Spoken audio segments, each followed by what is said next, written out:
very good to see y'all. Okay, why don't we go ahead and get started? It has been a while. We took kind of a long summer break. It's good to see everybody back here. So Lorenzo, what did you do this summer? Hi, everybody. Wait, I need to show me. Hi, everybody. There you are. It's a very pleasure to see you. Ciao, Lorenzo. Ciao a tutti. Hi, it's a very pleasure to see you again. Sorry for my English. In this summer, I cannot improve my English because I'm going in Spain. But I haven't learned Spanish, so it's not a very good summer. It's very good summer for the food and the drink. That's right.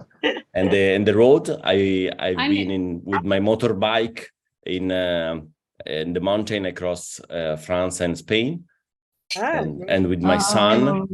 I have a 15 years old son who come with me, and so that's good. Yeah, we make a very long, a lot of kilometers. Yeah, 3,400. So wow. So I hope that you have made a very good summer time, and so we are ready to listen, Elaine. Where do you bring us? Thanks, Lorenzo. I had a good summer too. I actually went to the United States for, hang on a second, I'm moving my screen around a little bit. There we go.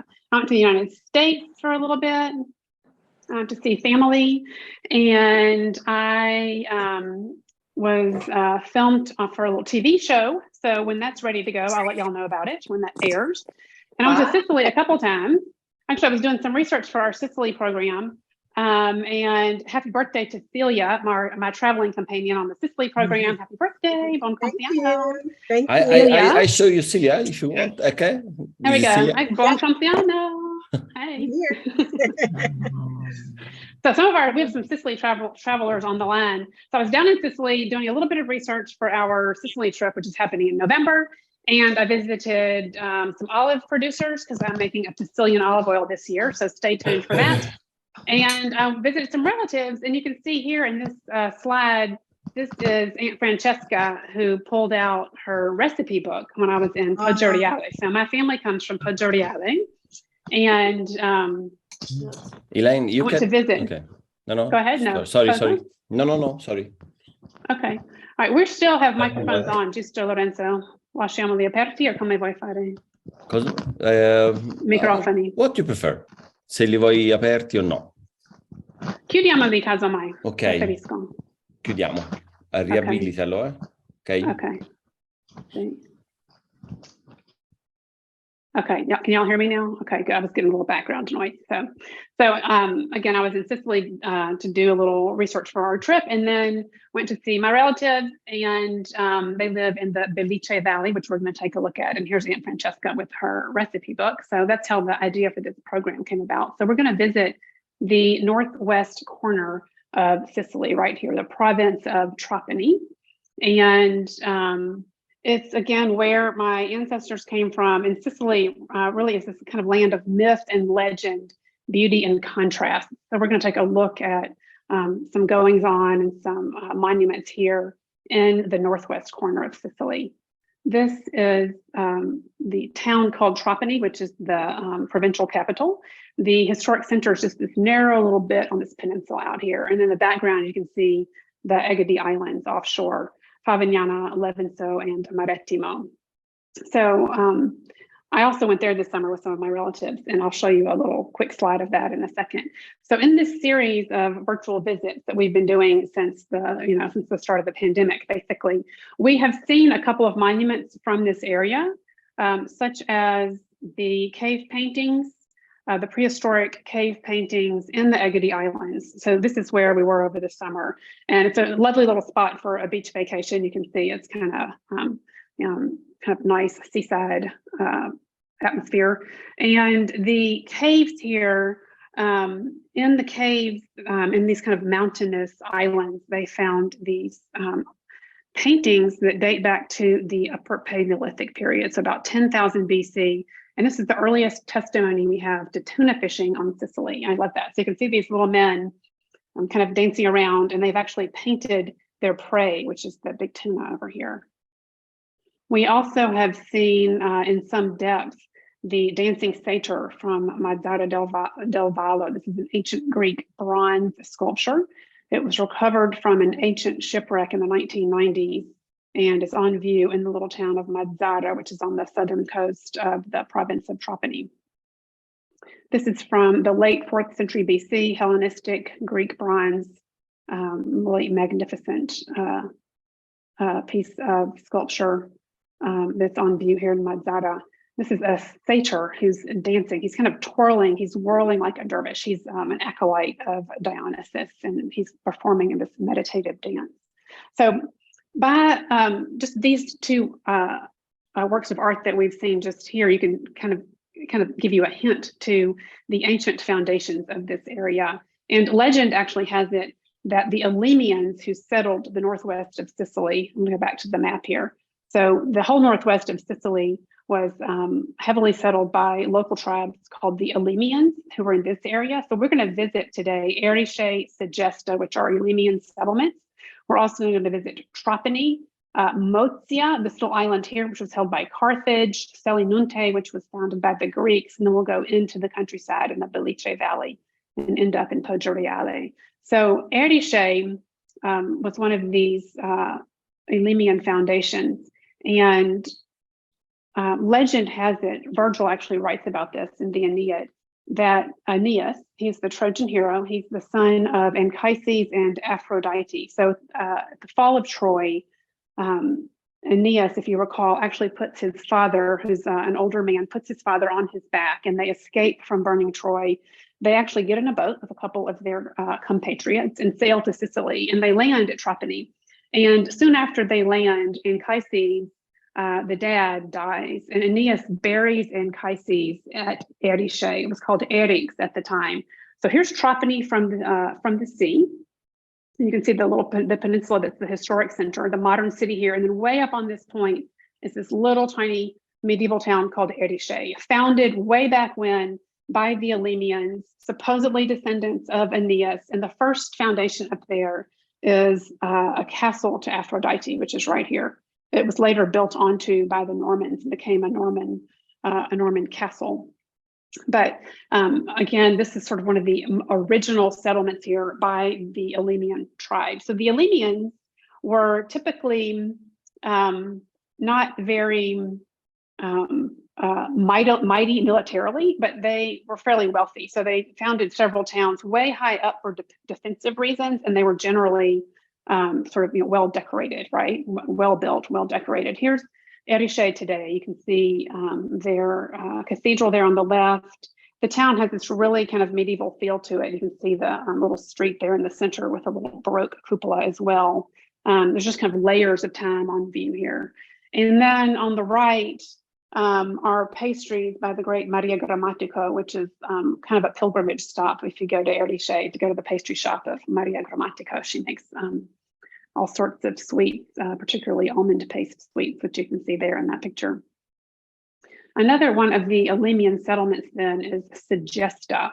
And this is what it looks like today. Again, the Elymians don't have a lot of military might, so they build way up high. You can get an idea from that. Both of these structures that you're looking at here are quite high up. And you can see, particularly from the theater here, this valley, and then all the way down to the Gulf of Castellamare there in the background. And then there's this gorgeous temple, really gorgeous situation, a perfect Greek Doric temple. But there are a couple of sort of mysterious bits about this temple.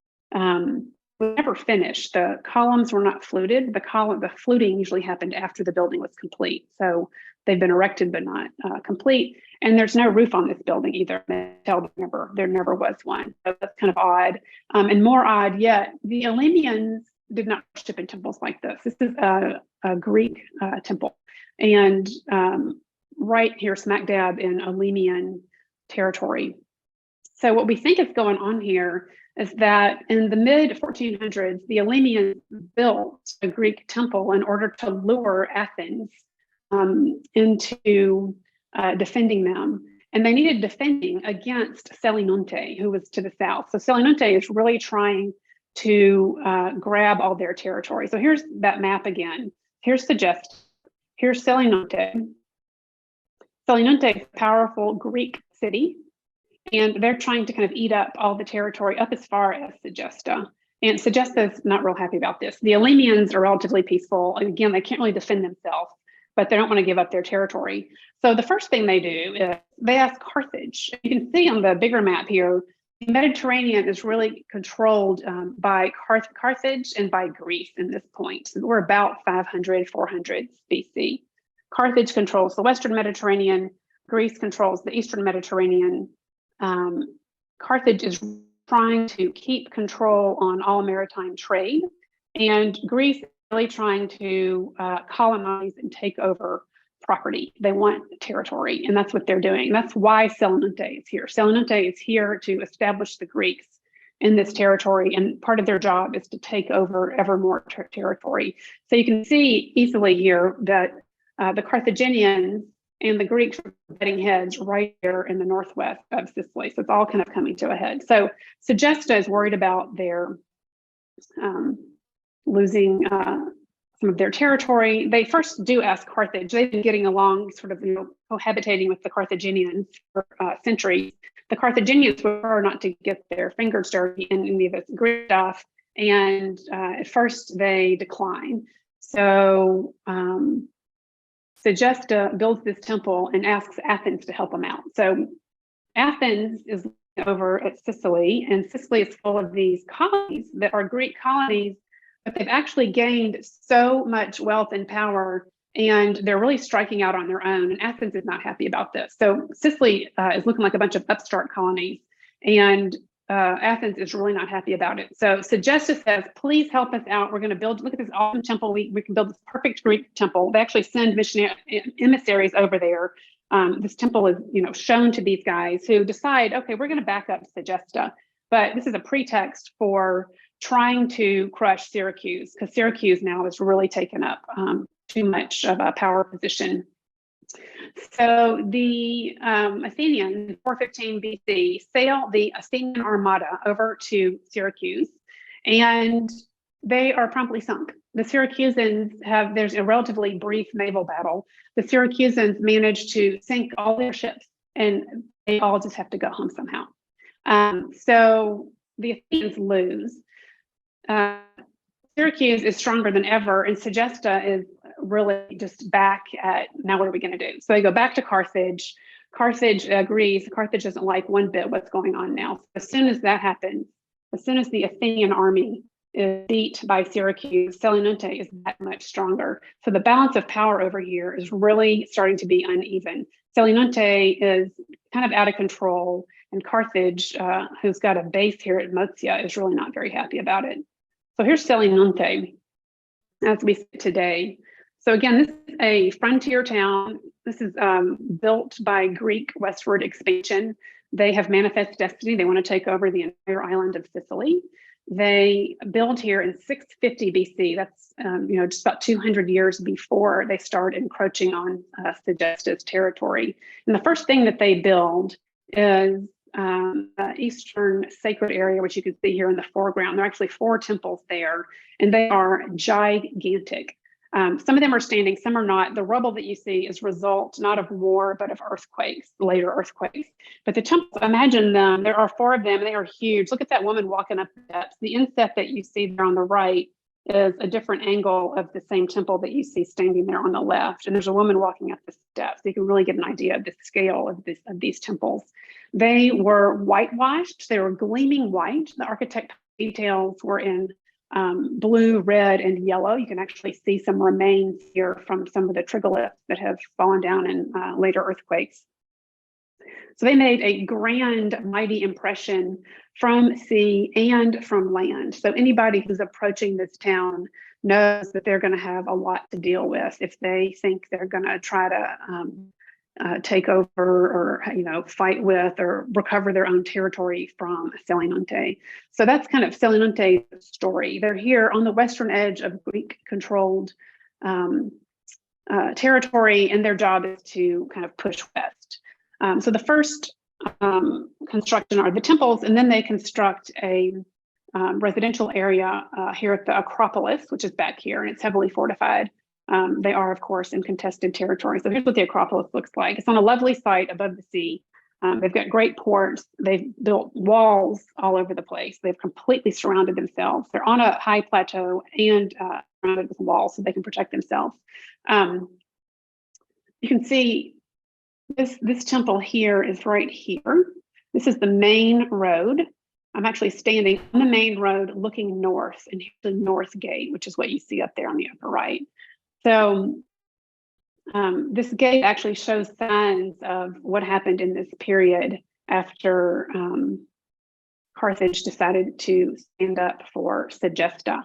They stood up for Segesta. They managed to recover all of their territory that had been taken by Selinunte. And then in 409 BC, the Carthaginians decide they are going to just literally put an end to Selinunte. They've had it. They are, basically going to siege the town and just pummel it. And they do.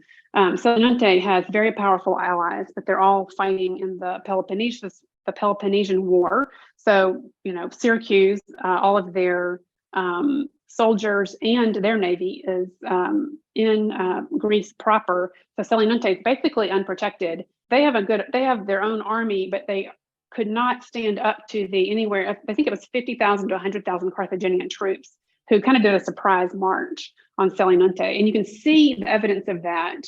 You can kind of feel the panic in the air. This is the original wall. See these two rows of stones here? This is the original defensive wall. When the guys in Selinunte, the Greeks, realized that Carthage had sent this massive army, they really just threw up some kind of extra defenses and tried to shore up their wall. All of this that you see here was added very hastily in order to try and keep the Carthaginians out of at least the Acropolis, what they call the citadel. And then back here as well, there's more. You can even, when you're there, you can actually see pieces of, other buildings were taken down in order to kind of come and shore up this, weak point in the wall, basically, right? There's a gate here. The Carthaginians did make it through, and they seem to have used fire. There's some pink right here. You can kind of make it out in this slide. And that's left over from the fire that the Carthaginians used when they sieged the city. So Selinunte is pretty much done for at that point, thanks to the Carthaginians.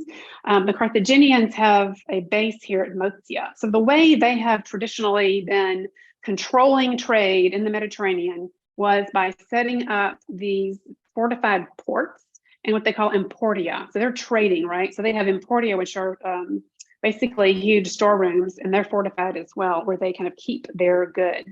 So that's what Motsia is. And these things are dotted around the western part of the island of Sicily. Very obvious here are the salt pans, which were in fact founded by the Phoenicians. That was kind of part of what they were doing. They fished for tuna, salted tuna, and then traded it all over the Mediterranean. So salt was very important for preserving food and helped them in their commerce. And these salt pans obviously are still being used today. They use windmills to pump seawater into these shallow pools. And then as the water evaporates, it basically just ends up leaving salt. But as it gets down to where there's hardly any liquid left, it kind of turns pink. And then you can see they start harvesting the salt. So they harvest the salt like this. And then it gets mounded up under these terracotta roof tiles, basically, so that it can lose more humidity before it's ground in a grist mill there, again, with wind power, and then sent out to the supermarkets where I buy it. So that's one remnant of Motsia. Other vestiges of Motsia and the Carthaginian contingent who lived within this fortified kind of port and town are what you see today here. Basically very kind of low, almost kind of ankle-high ruins with some mosaics and such. Part of the island has been excavated, not all of it. And there's a tiny little museum with some of the finds, which include this absolutely spectacular statue of a youth housed in the Whitaker Foundation Museum on Motsia. And this is really a stunning masterpiece of Greek marble sculpture. This is a youth, as you can see, kind of a nice muscular athletic type of a guy. And he's wearing a chiton of very crisp very thin linen and Fortuny pleats, which is just clinging to his figure, which is very much in motion. And we've dated this to about 470 BC, the early classic period, because it's really moving towards realism. And we saw this when we talked about Pythagoras of Reggio. He's the guy who's responsible for the bronzes of Riace. And they believe he may have had a hand here. Anyway, his name is sort of in the pot for who might have carved this sculpture. We don't really know. These guys didn't sign their works. But we think it might be him because of the naturalism here. And just look at the quality of the carving. Those Fortuny pleats of the linen coming down his legs and the slight little folds here. Just unbelievable. And I love the way he has depicted that hand on the hip. So this guy is really pressing into his flesh. Not that he's, got much of it, but what flesh he does have with he's kind of the force of the weight of his hand on his hip has kind of pushed up a little bit of the flesh here, made a little wrinkle in his linen drape. Absolutely gorgeous. Again, kind of an odd thing, why is this clear masterpiece of Greek sculpture, what is it doing in Mozia? And it's presumed to be war booty. So 409 BC, when Carthage sieges and storms the city of Selinunte, they basically, whoever didn't die in the battle was hauled off and made to live in Marsala. And then this would have been war booty and was taken back to home base, the Carthaginian home base at Mozia.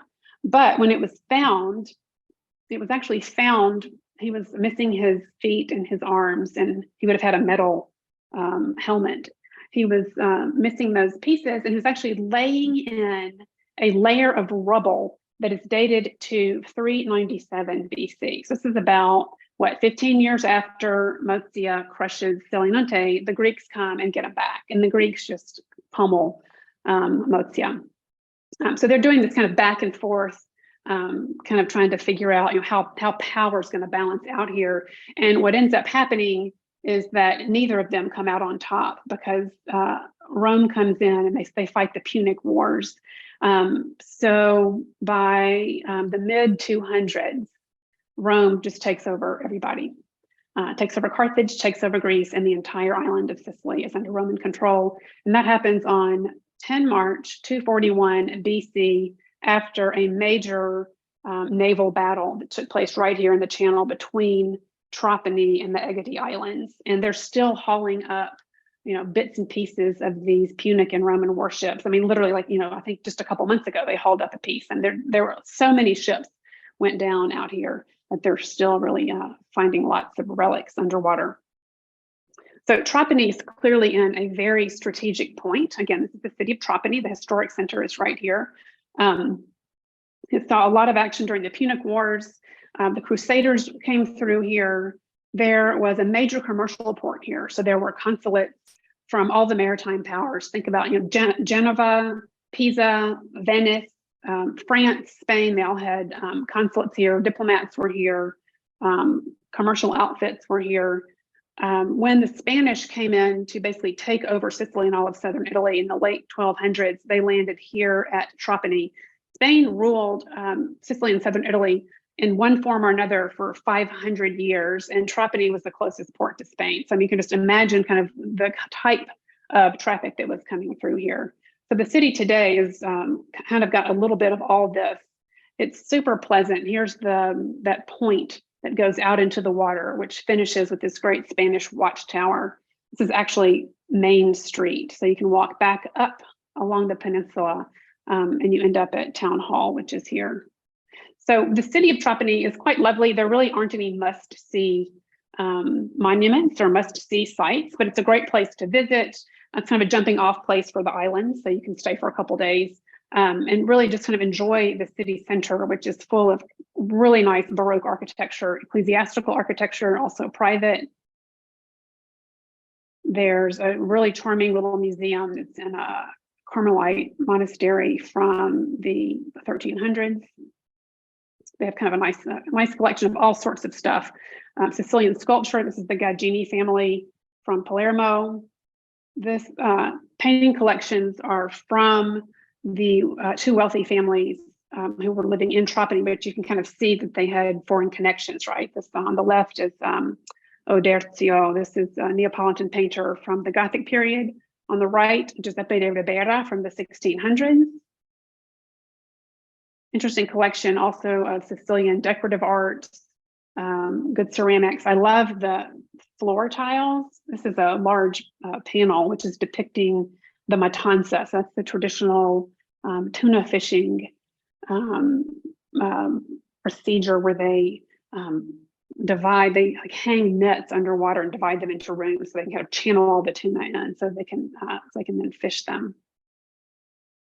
There's a great collection of coral. So coral is found off the coast of Trapani, and they really do a lot with it, always have done and still do today. And these are objects in the museum. You can see a crucifix with a coral Christ. There's an entire, very elaborate nativity scene all in coral. And then there's this lovely kind of jewelry, kind of a pendant with the Madonna and child on it that was actually hung on a statue of Mary. So these are things that were used in church. And then the object over there on the right is just like a little kind of just a little charm. And I'm not sure what that symbol means. Lorenzo, do you know what that means? This guy's going like this. Lo sai cosa vuol dire questo? I've never seen that before. I have no idea. If Lorenzo doesn't know, we're not going to know what it means. Lo sai? I cannot. I never see because I have the wall. The other. Oh, guarda me. C'è Yeah? una mano che sta facendo questo. Okay. Vuol dire qualcosa. Yeah, for when I was young. Wait, I show to all. Wait. Okay, you can show our what you have to the thumb inside the other. Yeah. When I was young, this is a joke that the ancient parents make to us. When they put the hand over your nose, they say they stole our nose, and they show the thumb between the fingers. No, this is our nose. My nose, my grandfather take from me. We did that too, but I mean, do you think that's what this is? This has to mean something. Do you think it must have some kind of non è un simbolo di qualcosa? I don't know, but this is a joke. The only thing that I know is the joke that my grandmother make to me. Okay, well, we'll go with that. So maybe this was like a little charm that somebody's granddad gave them. Could be the granddad, the coral master carved the charm. That could be it. So again, these are in the Museum of Trapani. And then just walking through the town of Trapani, I usually chit chat with some fishermen because they're always out there getting their nets and traps ready to go out. They fish at night and come back in the morning. There's also a great fish market in Trapani, good coral boutiques, and then the great pastry shop called Collicchia, which has really good granita and great cannoli. I once told the woman ages ago, the Signora Collicchia, when I first went to Sicily, I just thought her cannoli were the best. I said, Signora, your cannoli are the best on the island. And she said, I know. That was her response. I thought that was so cute. I know. She was a little bit full of herself. With good reason, they're great. So again, just lovely visit in Trapani. And this is sort of end of the day, everybody's just hanging out and snagging a good seat to watch the sun go down, which it does in grand manner. So moving into the interior of the island, going towards the Beliche Valley, the Beliche River Valley, the interior is very agricultural. You can see here, these are actually almond trees. There are also tons of olive trees, wheat fields. Here's what it looks like in summer. This is actually right near, this is at Calatrasi, which is a location of an ancient Arab water mill. And this is the bridge that was built. The Saracens built this bridge over this branch of the river, which is kind of low because it's summer, and Sicily in the summer is extremely arid. There used to be a spring here as well, but it dried up in a major earthquake that hit in 1968. There was a magnitude 7+ earthquake that hit the Beliche River Valley in January of 1968. You're looking at a little village there on the left called Gibellina, which actually some of my relatives came from Gibellina. It was really left uninhabitable after this earthquake in '68. And they decided to kind of turn it into this experience of land art. So in 1984, the Italian artist Alberto Burri was tasked with kind of doing something with this site. And he decided to encase the ruins of town in these enormous concrete blocks while preserving the urban plan, really preserving the little lanes of the streets. You can actually visit it today, and it looks like this. And literally people's homes, literally, their kitchen chairs are all encased in concrete. And then you walk through, it's really kind of, it's kind of a spectral atmosphere. You really get this sense of, a whole way of life that was destroyed here on this site. Just a few kilometers away is Poggioreale, the village where my ancestors came from in the late 1800s, and then where I still have relatives today. So this is where we were down. This is where my Aunt Francesca lives. So she, of course, spent her whole life here in the village of Poggioreale, which also was destroyed by this earthquake. And this is what it looks like today. Great olive groves. Very good oil comes from there. And I can fix you up with some because I'm about to bottle it. And there's the town in the back. And it looks, that's just sort of, basically what it looked like back before the earthquake. But if you look at it up close, you can really see that it's not, it's really not habitable. It's quite dangerous, actually. And they wanted, the authorities wanted to knock it down because it is quite dangerous. You can actually see here, there's been a little building has fallen into the street. They try to keep it up. The townspeople refuse to let it be razed, and they really want to keep the memory of their town alive. So they go up here to visit, take a stroll around the old village. They tell stories about the way of life up here. And to me, it sounds like they were living kind of as if in the 1800s up until 1968. They literally were, riding their mule out to work the field. The mule stayed in the downstairs of their house with the grain store and the winemaking palmento. Every house had their winemaking facility on the ground floor. A goat herd came by every morning to literally milk the goat to give you fresh milk. Every day they would come by, so you get fresh milk every morning, literally delivered to your door straight from the goat. Their whole way of life literally was wiped out overnight. And another thing they do to kind of keep alive the historical memory of their town, of their ancestors, of their way of life is through recipes that they make. And they have several really traditional recipes, which are known all over Sicily as being kind of from Poggioreale. And some other little towns in the area make them, but these are three things we're about to talk about that are very particular to Poggioreale. And the first one is Muffaletta. These are muffalette, which are made for the celebration of St. Martin's Day, which happens on 11 November. So on St. Martin's Day, you bake special bread. It's a round loaf. It's very soft and has some fennel seeds in it. And the way you eat it is you just douse it in your new olive oil. And so that is muffaletta. As it happens, some folks from Poggioreale immigrated to New Orleans, as did a lot of people, including my relatives. But one particular family, that's just a family, opened the Central Grocery in New Orleans, and they make muffaletta today. And so the muffaletta has kind of evolved over its time in America. And you can see the New Orleans version of the muffaletta there on the bottom right, and the Poggioreale version of the muffaletta on the upper right. For St. Joseph, they make squartucciatu, which are these very elaborate cookies with a fig and almond filling. And they are edible, but they're actually made sort of as sculptural pieces.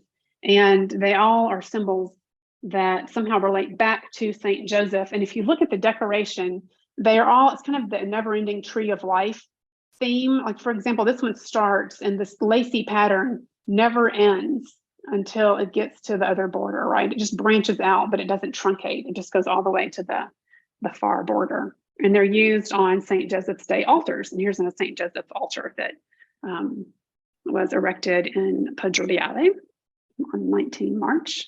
And then they also make infigghiulati, which we're going to make today. And infigghiulati are these little sausage rolls, and they make these for festivals. They make them for family gatherings. They make them for when relatives come to visit me. So I've actually made these together with my relatives in Poggioreale, and I'm going to make them together with y'all today. So you can see the ingredients that we're going to use. I'll of course send the recipes tomorrow, but it's all kind of, these are relatively simple recipe using stuff that, basically everybody has on hand. Let me stop my screen sharing. Here we go. Elaine, before starting to make the recipe, I have some questions for you. Okay. I'm trying to find. The first is we don't have understand a word that you like aleunians. I think you have say. I read the answer. The question is, I missed who the Aleunians were. You Alemians. I think you mean okay. Alemians. The Alemians are a Sicilian tribe that settled those very high points in northwest Sicily. Those are the guys who descended from Aeneas. Okay. So they have their roots back in Troy. That's who the Alemians are. Okay. And the other one, if you know De Simone ceramist in Trapani, you have already listened. The name of De Simone. I'm sorry. Oh, De Simone is a ceramist in Trapani. You know? They're actually in Palermo. Okay. They may have a shop there. They may also have a shop in Trapani. I know them from Palermo, though. I don't know them from Trapani. I know them from Palermo. And then I've studied in the meantime, and I know that the thumb in the middle of the is like to make the horn with the hand. It means like. Yeah, okay. Is to scacciare il malocchio. I don't know. Right. To keep bad luck away. He said it's to squish the evil eye. And the incredible is that is a Tuscany gesture. It's not a Sicilian one. I see. Oh, really? Yeah, and I don't know, but if I remember, the old man make this gesture. Oh, you have seen them do that. I've never seen. I just know it from. And show you if they think that you give the bad luck to the other people, they make the same for you. It's like the horn, the gesture. Right. So here in Tuscany these days they would go like that, right? Yeah, but the horn is not a Tuscany gesture. I think that's it's a Neapolitan. Right. Neapolitan so one. the Tuscany. So that's interesting. So if you're in Sicily or Tuscany, you go like that. And we say the chestnut gesture. The name is chestnut, like castagna. Oh, see. Oh, porque sembra una castagna, or a nose. Okay, good. Yeah, Thank you for looking that up, Lorenzo. So I'm going to get started and make our infigghiulati dough, and it's a very soft dough made out of hard wheat flour, flour, salt. I'm going to put in a big pinch of salt, and then I'm using baker's yeast, which I'm going to just dissolve in some water. I have a cake of baker's yeast. Just going to use about half of that. So this recipe, I'm going to send y'all all the amounts tomorrow. It's not super precise, but the idea is to make a very kind of a soft dough, softer than you would for pizza. That's the directions from Aunt Francesca. So I of course measure because I didn't grow up as a Sicilian lady in Ponte Reale. So I'm just dissolving the yeast in some warm water. And the flour I'm using is Semola or Semolina. It's hard wheat flour, which is interesting because it really, it is in fact very, very coarse and almost sandy. And it needs kind of a long rise. And with a long rise, it gets very nice and pliable. But you do need to let it rise for a while. This dough rises for about 2.5 hours, and you can let it go longer than that too. So I'm doing the well method, which it took me a while to feel comfortable with this. But this particular one you can also do in a bowl if you want to, but I rather like doing it in the well method. This is Lorenzo, you learned how to do this from your grandmother, I think. Sorry? Right? Tu hai imparato dalla nonna di fare questa part of the fontana. Yeah. They call it the fountain. I call it the well. And the important thing though is to make sure that your borders are strong, because I'm about to dump a cup and a third of water in here. So I'm going to make sure that my borders are nice and strong.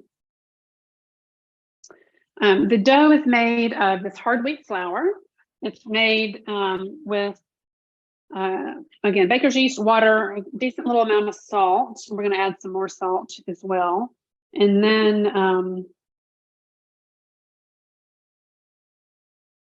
a little bit of olive oil. And if you're brave enough, a little bit of lard actually helps make really nice, soft, flakier pastry. So I'm going to go for it and just add a little bit of lard. You don't need them every day, so I figure it's okay. I used to always have Crisco around. I don't really do that much anymore, but every now and again, it can be a treat.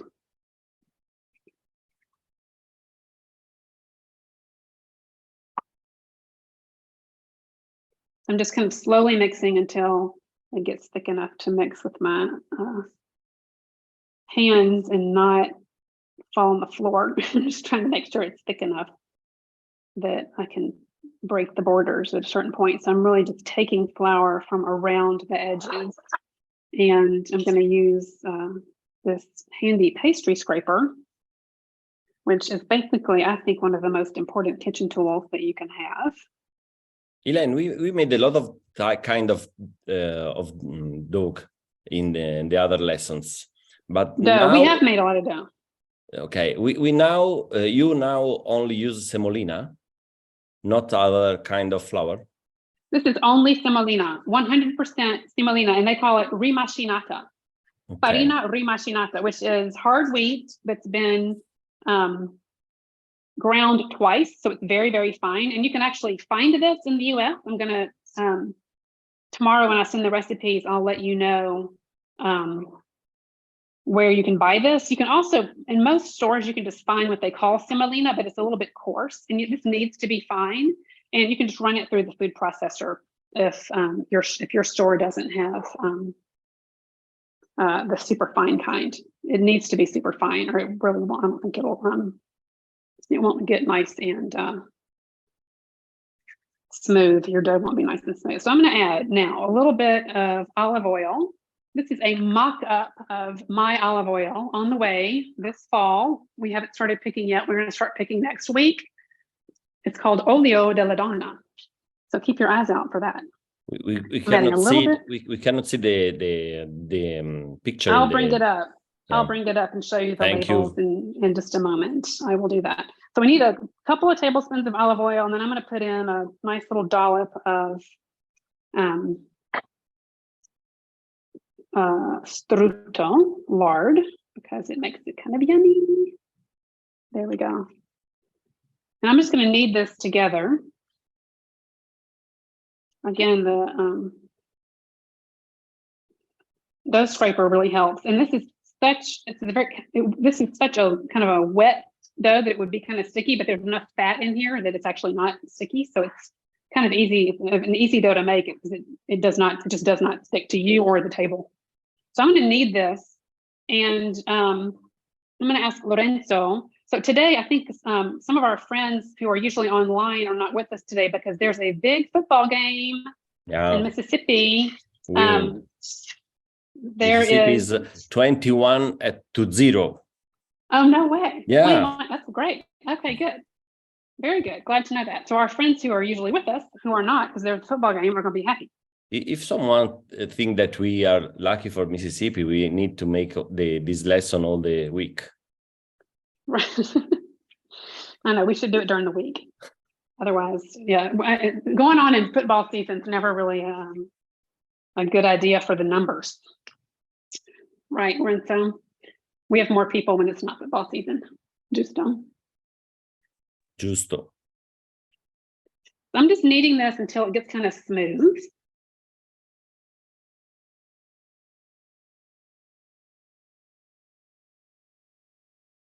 And it is a really, again, it's a super soft dough, but it's so easy to work because there's enough fat in here that it just isn't a sticky mess. And again, like I said, it needs to rise about 2.5 hours. They call it putting them to sleep. So you make grapefruit-sized balls. I'm going to just, this is actually a half recipe. I used a pound of flour.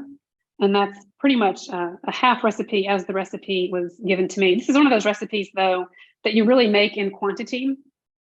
And it's, you can double it or triple it. So they usually start with a kilo of flour, which is 2.2 pounds. I'm starting with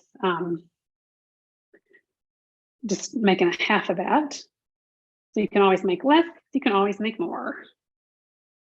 So these are the balls of dough, which I'm going to put to rest, put to sleep. And I'm going to just put them under a dishcloth. These have already risen. You can see how this is how it starts, and then after about 2.5 hours, it gets to be that size. It also changed color. That's actually a different kind of flour. I experimented. I have another one back here that was made with the same flour. Thanks for pointing that out, Lorenzo. Yeah, I decided to use a different kind of flour just to see how it worked out. This is regular semolina, and from Senatore Capelli wheat, and then this is a whole wheat from a flour called Beliche, which is actually cultivated near Selinunte. In fact, the same miller who provided this, his name is Filippo Drago at Molini del Ponte. Great flours available in the United States. I'll send you a link for that tomorrow. He also uses some grain that the Romans later, or the Greeks, excuse me, that the Greeks planted in Selinunte, called tuminia. So now we're gonna, so this dough has now risen for 2.5 hours. We're going to turn it into our infigghiulati. So the first step is to flatten it out, first with a rolling pin. And then you can kind of use your hands. You want it to be just a thin rectangle.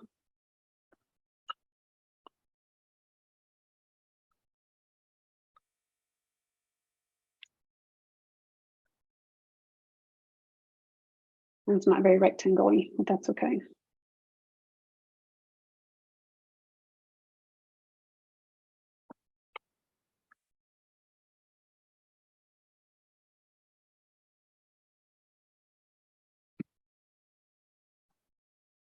So I'm going to start like that, and then put some oil on it.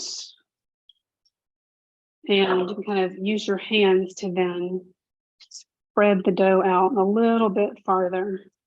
And it does not matter if there are holes in it. I was horrified when I first saw them doing this, because oh, look, there's a hole in it. And I was, I'm the one who's measuring and stuff. They're just dumping stuff on the table. And they also don't care if there are any holes. It doesn't matter if you have holes. And this isn't much of a rectangle, but I'm not going to worry about it because they're going to be good regardless. So here's the dough. It gets kind of seasoned with a good amount of salt. And then you can use either black pepper or red pepper. I'll make that a little bit thinner. And I actually like red pepper, so I'm going to just cut up a little bit of fresh or dry? Well, this was fresh. It's now basically dry. This was from the garden. So I just picked it and let it dry. And now I'm just going to chop it up into small little bits.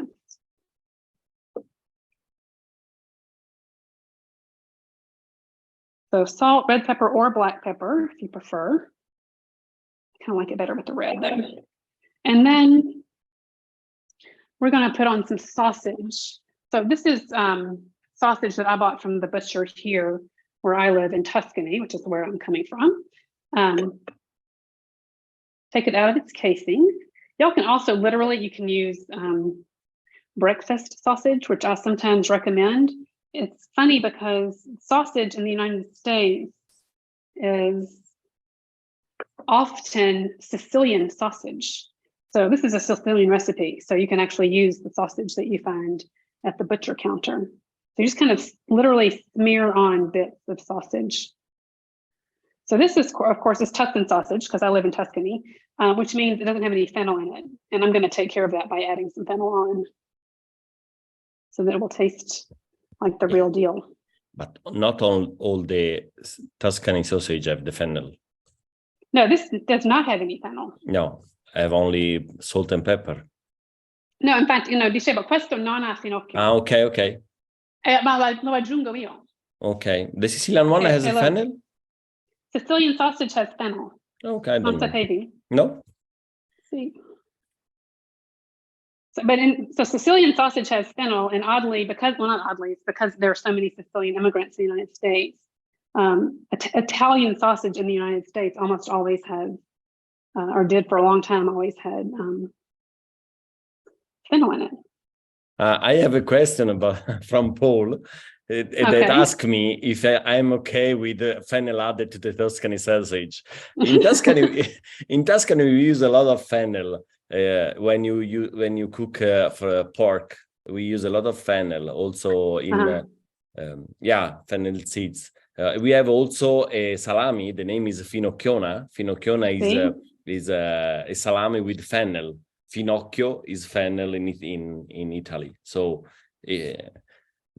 we love fennel. Yeah, I love fennel. And I agree to add the fennel to the sausage. Oh, good. I'm going to add some more salt too, because this recipe is good with flavor. I'm going to add more oil.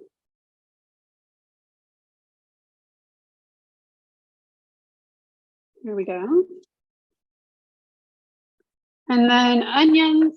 You love fennel. I love fennel. I do not love onions. So I'm going to use just the bare amount because you have to have some. But you could load it up if you want to. Yeah, I love. I will not be doing that. The one that you made now is for me. Okay. Okay. If you were here, Lorenzo, I'd put more onions on it, but you're not. Lorenzo's at his house in Florence. Tomorrow I can count to take one. Okay. Okay. And then the last little bit here, I haven't missed anything, I don't think, is cheese, grated cheese. And I'm using a Sicilian, this is pretty much just like, this will like make you sweat. Okay, that's how strong this cheese is. And it's really good in this recipe. So you need a sheep's milk cheese that has a lot of flavor to it. So like, don't use Parmesan. That's a really mild cow's milk cheese. Find some kind of a sheep's milk cheese with a lot of flavor. You could try Manchego. That's a little bit tame, but that would work as well too. You could use Manchego. But you cannot use a blue cheese. Well, that would be sort of like New York fancy. Yeah, I don't think blue cheese is going to work. Is better seasonable cheese or not? Is what?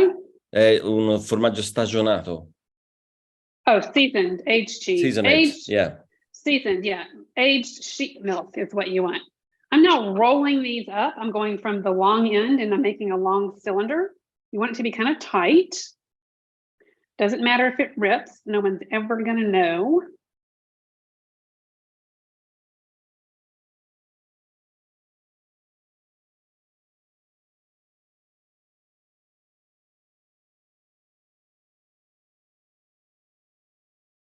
There we go. A little piece of onion fell out. Stick it back in. Okay, so now you have this cylinder with all of your yummy stuff in there. So this is how they're shaped. They're kind of funny. You cut the little end here. I'll make one out of that too. So you want to cut chunks here that are about kind of 1.5 inches, 2 inches tall, 1.5 inches tall. So cut the whole cylinder.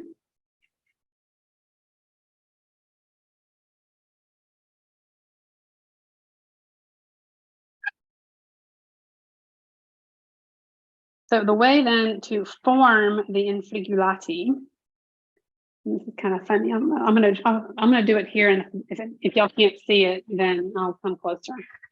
You just take one of these rounds and put it down on the sheet, and you kind of squash it open, and you take another round and you just shove it in there. You just like shove it. That's all you do. You just kind of shove them in. So you literally open one up and then just shove the second one on top, and it makes these little rosettes. Here, I'll show you what they look like.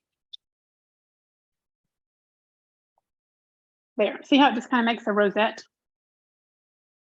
Yes. So it's kind of funny. Again, very just kind of country style recipe here. And you don't have to be very careful with these things. And you don't have to be very precise with the amounts either. Just kind of smash everything on. Have some little dribbles here. There. So these go into a pretty hot oven. If you were in the countryside in Sicily, you would use your wood burning oven. I don't have that. So you use an oven that is heated to about 425, 220 Celsius. I think that's about 425. So I'm gonna go stick these in the oven, and then I'm gonna come back and get you, and we'll go back over to the oven.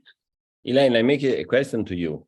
If it's better if you leave to rest a little bit, or you can put in the oven when you finish to make the roses. You can put them in the oven when you finish. It's better. You have not to rest to make the bump up the yeast, for example. No. No, actually, you don't want them to get too fluffy. Okay. So, and it's hard wheat. You don't want it to get too fluffy. So you can put them in immediately. All right, I'm going to bring y'all into the kitchen. So we're leaving the dining room, and we're going to go into the kitchen.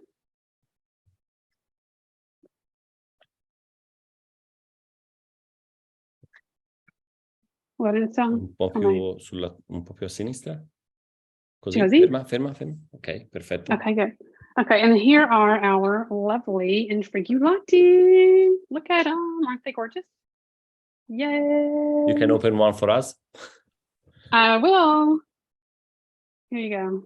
I don't want to dribble. I'm going to dribble stuff. I'm going to get crumbs. I'm going to get like oily crumbs all over my computer. Hang on. There you go. There, so they kind of open up like that. It's like kind of got a lot of layers and just yummy cheese, chunks of sausage everywhere. Super good. Really, really yummy. We can say that is like for a bread for the people who go to work in like with sheep or other cows and right. You could bring this into the fields with you. Exactly. Okay. Right. Or you would bring it out into the countryside when you were having a party with all, with Sunday lunch in the country, which that was always kind of now, but in the ancient time, it should be the bread and the people who take the sheep and over the mountain. Right. Yeah. It's the shepherds. This is the shepherds. The shepherds. The it's like shepherd's pie, for example. It's the shepherd's pie, the Irish shepherd's pie. One thing they did do in Poggiariale, though, and my mother reminded me of this before, and because we were laughing about it, we were laughing about licking your fingers, and Lorenzo said, it tastes better if you lick your fingers. And I said, well, my Uncle Joe Cannizzaro always said it tastes better if you lick your fingers. And my mom reminded me, actually, the Cannizzaros, this is a Poggiariale thing. This is back in the 1800s. They would go out to eat in the countryside and make pasta and just dump it on the table, and everybody would just like eat, like pasta, like long pasta with sauce on it, just on the table. Everybody was just eating like that. We're not doing that in here. We're just having infigghiulati. So. And Terry asked, will you please explain their name, infigghiulati? Infigghiulati. You know why? This is what they call them. Do you know? I don't know why. Do you know why, Lorenzo? Does it mean anything? I'm trying to find something. Wait. All right, Lorenzo's going to look it up for us. I think it's just a made-up name. I don't know that it actually means anything or refers to anything in particular. So, any more questions? I can't see the chat. Let me open it up. And Brenda said that she made for the nipoti tomorrow. Oh, I think good. the nipotis Awesome. are very lucky nipoti. They are. I agree. I'm reading your chat. Yes, they are gorgeous and they're yummy. Oh, Liz Loveland says she's feeling like the only American who doesn't watch football. I think all the Americans who don't watch football are right here, right now. So this seems to be the place to be if you're not a Mississippi State fan. So, although I'm glad they're winning. I find the origin of the name. Oh, what does it say? Yeah, wait. Oh, I left. They say that the name deriva is the origin of the name is the Sicilian word that means attorcigliare.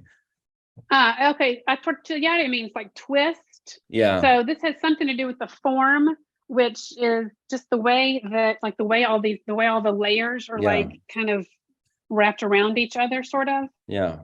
Okay. Interesting. Thank you for that. I didn't know. I never thought to ask. Thank you for asking that question. So you're welcome. Thanks, Lorenzo. Y'all, thank you so much for being here. it was very good to see everybody, and check our website if you are interested in travel. Celia, happy birthday again. You can see here online. Hey, we are leading a trip to Sicily in November, and we're doing another one in May. Celia is a colleague of mine. We've been friends for a while. She's a chef in Charleston, South Carolina, and she is a ball o' fire, and we're going to have fun. So if you'd like to come, We are going to have fun. We're going to have fun. Can't So wait. if you want to come, I know. So if you want to come along, check my website. You can see the itinerary, and you can go on there also to request information about the trip. And the website is just my name, www.elainetrigiani.com. And there's also a trip to Puglia next fall, and the Tuscany trip sold out. So if you are interested in Tuscany, let me know and we'll plan another one. Great to see y'all. Thanks for being here. Bye. Bye. Thanks, Elaine. Thanks, Bye-bye. Lorenzo. Bye. You're welcome. Ciao. Grazie, Lorenzo. Bye-bye. Ciao. Grazie, grazie. Ciao. Ciao.